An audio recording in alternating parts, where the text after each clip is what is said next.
Okay, this is an introductory tutorial to the Inkscape program. Again, this is a free vector graphics program.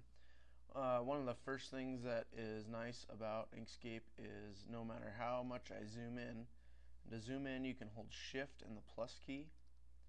It does not,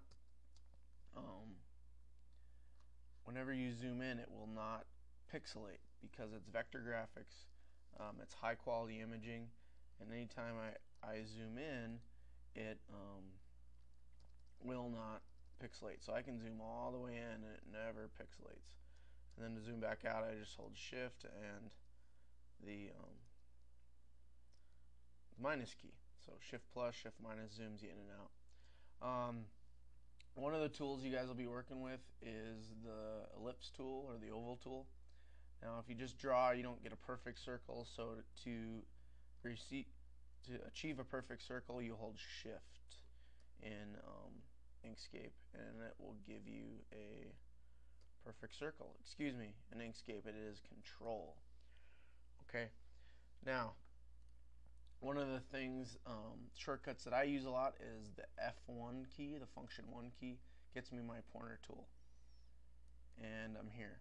Now, in one of the tutorials, the presenter uses the page down key or page up to work with order, which is an easy way to send stuff to back, something we've done in Publisher. But also you have orders here where you can send it to back or bring it to front.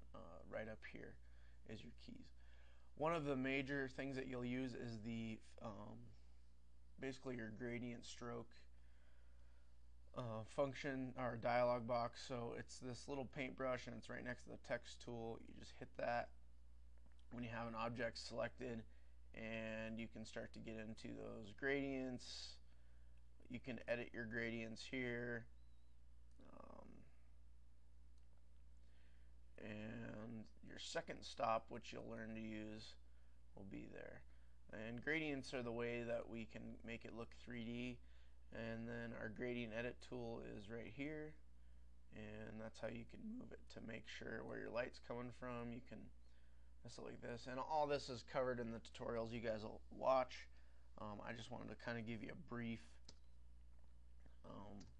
overview of the program. The next thing is our text tool. So if I bring in text and I type in text, and I'm going to hit F1 to get and then I can just resize it by stretching it.